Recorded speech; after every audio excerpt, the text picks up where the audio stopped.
friends, welcome to Satya's Lifestyle channel. இன்னைக்கு நம்ம பார்க்க போற ரெசிபி வந்து ஒரு ரைஸ் ரெசிபி தான் பார்க்க போறோம். ப்ரோக்கோலி சாதம் தான் இன்னைக்கு நம்ம பார்க்க போறது. இது வந்து நார்மலா நம்ம எப்போதும் புளி சாதம், தயிர் சாதம் இந்த மாதிரி லஞ்ச் பாக்ஸ் கொடுக்கறதுக்கு இந்த மாதிரி நம்ம ட்ரை பண்ணலாம். இந்த ப்ரோக்கோலில நிறைய பெனிஃபிட்ஸ் இருக்கு. இதை வந்து ரொம்ப ஈஸியாகவும் மேக் பண்ணலாம். ரைஸ் வந்து நம்ம தனியாக வடிச்சிட்டு இது மேக் பண்ண போகிறோம். ரொம்ப டேஸ்ட்டும் நல்லாயிருக்கும். இதுக்கு சைட் டிஷ் வந்து எதுவுமே தேவையில்லை. இது ஒரு குயிக்காக ஈஸியாக பண்ணுற லஞ்ச் பாக்ஸ் ரெசிபி கூட. இது எப்படி பண்ணலான்றதை பார்க்கலாம். இந்த ப்ரோக்கோலி பண்ணுறதுக்கு நான் வந்து ஒரு ஃபுல் ப்ரோக்கோலி எடுத்திருக்கேன். நம்ம ஃபஸ்ட்டு வந்து இது எல்லாத்தையும் கட் பண்ணிவிட்டு இந்த இதை மட்டும் தனியாக எடுத்துக்கலாம்.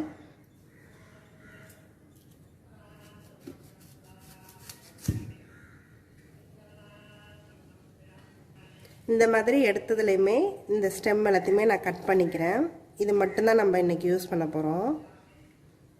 இந்த மாதிரி எல்லாத்தையுமே தனியாக எடுத்து வச்சுக்கலாம். இந்த மாதிரி நான் எல்லாத்தையுமே தனித்தனியாக எடுத்து வச்சுருக்கேன். இதை வந்து நம்ம இப்போ வந்து நல்லா ஹாட் வாட்டரில் போட்டு எடுத்துக்கலாம். ஒரு பாத்திரத்தில் கொஞ்சமாக தண்ணி வந்து ஹீட் பண்ணியிருக்கேன். இல்லை கொஞ்சமாக சால்ட் சேர்த்துக்கிறேன். தண்ணி நல்லா ஹீட் ஆகிடுச்சு. இப்போ வந்து நம்ம இந்த ப்ரோக்கோலி எல்லாத்தையும் இதில் ஆட் பண்ணிக்கலாம். இது நல்லா பாயில் ஆக ஆரம்பிச்சிருச்சு. இது நம்ம நிறுத்திடலாம். இது ஒரு 5 minutes ரெஸ்ட்லேயே இருக்கட்டும். இந்த ப்ரோக்கோலி ரைஸ் பண்ணுறதுக்கு நான் வந்து கடாயில் கொஞ்சமாக எண்ணெயை நல்லா ஹீட் பண்ணியிருக்கேன். தாளிக்கிறதுக்கு ஒரு பட்டை, ஒரு அன்னாசி மொக்கு, 2 கிராம்பு சேர்த்துக்கிறேன். ஆனியன் சேர்த்துக்கிறேன்.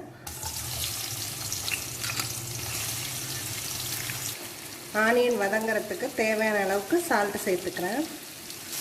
இந்த ஆனியனை நல்லா நம்ம வதக்கி எடுத்துக்கலாம். கொஞ்சம் கிளாஸி எஃபெக்ட்டுக்கு மேலே வர வரைக்கும் நம்ம வதக்கணும்.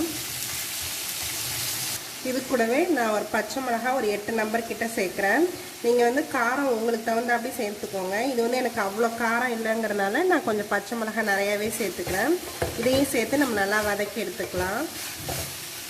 இது கூடவே தக்காளி இந்த மாதிரி பீஸஸாக கட் பண்ணி வச்சுருக்கேன். அதை ஆட் பண்ணிக்கிறேன். நான் வந்து ஒரு 1/4 பீஸ் போல் தான் தக்காளி சேர்த்துருக்கேன். ரொம்ப சேர்க்கல.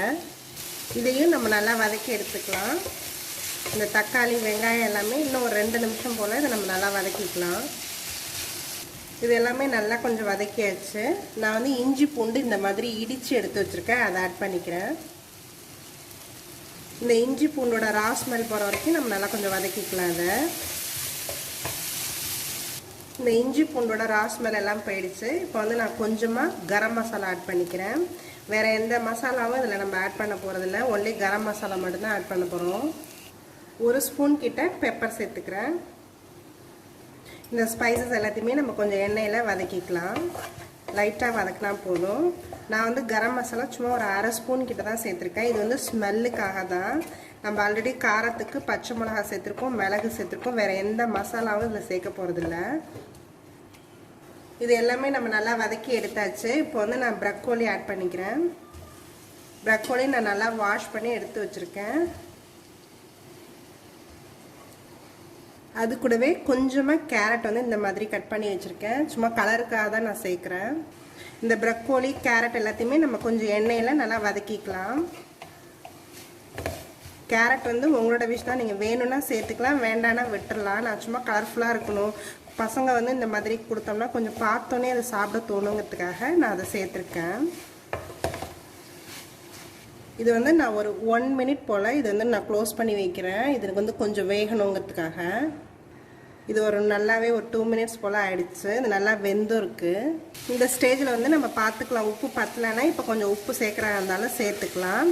இது ரெடி ஆகிடுச்சு. நம்ம வந்து இப்போ ரைஸ் போட்டு இதில் கிளற வேண்டியது தான். நான் வந்து இந்த ப்ரோக்கோலி ரைஸ்க்கு 1 கப் வந்து பாஸ்மதி ரைஸ் எடுத்திருக்கேன். இந்த பாஸ்மதி ரைஸை நல்லா வாஷ் பண்ணி எடுத்து வச்சுருக்கேன். 1 கப் வந்து பாஸ்மதி ரைஸுக்கு 1/2 கப் வந்து தண்ணி நம்ம சேர்த்துக்கலாம். 1/2 கப் வந்து சேர்த்துக்கிறேன். 1/2 கப் வந்து தண்ணி சேர்த்து நம்ம குக்கரில் இதை வந்து நம்ம ஒரே ஒரு விசில் கொடுத்து எடுத்துக்கலாம். இது வந்து நல்லா ஒரு விசில் வந்தால் போதும். நல்லா பொலன்னு அப்போ தான் இருக்கும். இல்லை நீங்கள் தனியாக வடித்து சேர்த்துக்கிறா இருந்தாலும் சேர்த்துக்கலாம். நான் ரைஸ் குக்கரில் தான் இன்றைக்கி வைக்கிறேன்.